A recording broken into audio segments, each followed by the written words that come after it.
মতিহার রহমান ফরাজি আজকে এই অঞ্চল থেকে যদি সংসদ সদস্য নির্বাচিত হতে পারে, মানুষের সকল সমস্যার সমাধান হবে।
সভাপতি অভয়নগর থানা বিএনপি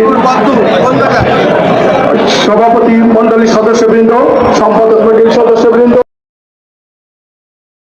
যেগুলো সংস্কার করা প্রয়োজন আজকে আপনারা এই পর্যন্ত বলেছেন যে আমরা পাঞ্জাবের যে যেসব ছাত্র জনতা হত্যা হয়েছে তাদের বিচারের কথা বলা হয়েছে, তাতে আমাদের এই সংস্কার হলে জাতীয় জনতার সার্বিক মঙ্গল হবে। আজকে রাষ্ট্রীয় কাঠামো পরিবর্তনের যে অভয়নগর উপজেলা বিএনপির সম্মানিত সহসভাপতি, আমাদের সকলের মুরব্বী জনাব শেখ বশির রহমান আমাদের মাঝে উপস্থিত হয়েছেন। 7 নম্বর উপজেলা সংগ্রামী সহসভাপতি ছোট ভাই জাকির হোসেন রাজ, বাংলাদেশ জাতীয়তাবাদী দলের আমাদের প্রিয় নেতা তারেক রহমান। মমতার অভিশাপ থেকে মানুষ মুক্তি পাবে, পরিচ্ছন্ন একটি শহর মানুষ পাবে। আজকে মানুষ অপেক্ষায় আছে কখন জাতীয় একটি নির্বাচন আসবে আর অভয়নগরের মানুষ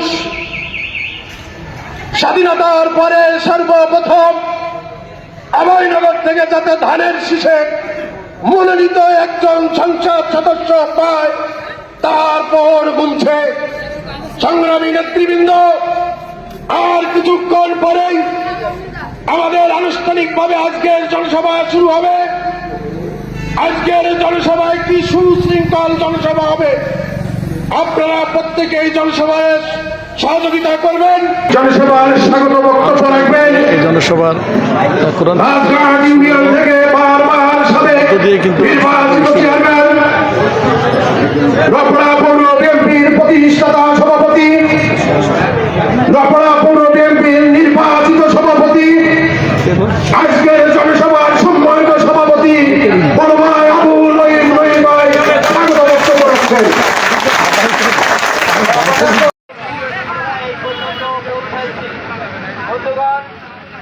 সবাই ক্লান্ত,